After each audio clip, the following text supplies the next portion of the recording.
Friends, আবার চলে আসলাম একটা নতুন হাতের কাজের ভিডিও নিয়ে। তো সেদিনকে হঠাৎই বাবা 2 হাঁড়ি মিষ্টি নিয়ে হাজির। না, একটা বিশেষ কারণ আছে অবশ্যই। এই মিষ্টির হাঁড়ি দুটো যাবে পাকা কথায়।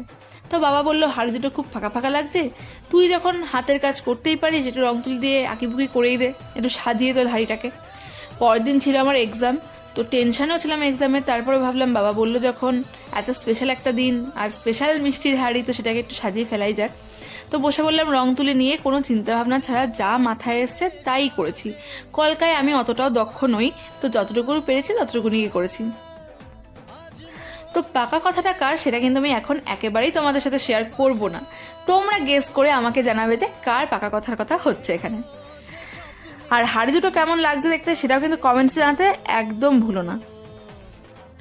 আর সামনে কিন্তু অনেক ইন্টারেস্টিং ভিডিও আসতে চলেছে, অনেক ভালো ভালো ভিডিও আসতে চলেছে। যারা এখনও পেজটাকে ফলো করনি তারা কিন্তু ওই ভিডিওগুলো দেখার জন্য অবশ্যই পেজটাকে ফলো করে রেখো। আর যারা চ্যানেলটাকে সাবস্ক্রাইব করনি সেটাকে কিন্তু অবশ্যই সাবস্ক্রাইব করে রেখো। আর আমি চেষ্টা করব অবশ্যই আমার হাতের কাজের ভিডিও এই মাঝে মাঝে শেয়ার করার। আর অনেকে বলেছিল জগন্নাথের রথ বানাতে, তো সেটা আমি করতে পারিনি কারণ আমার এক্সাম চলছে। তো যাই হোক, ভিডিওটা যদি ভালো লাইক করো, শেয়ার করো, কমেন্টস করো। আর দেখা হবে নেক্সট ভিডিওতে। ততক্ষণের জন্য টাটা।